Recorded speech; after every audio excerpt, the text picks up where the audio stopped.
ইতিহাসে হারিয়ে যায়। এটা গল্প নয়, ঘটনা।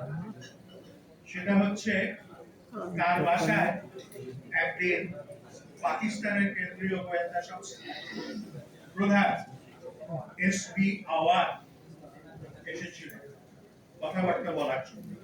সেটা 64-65 সালের দিকে।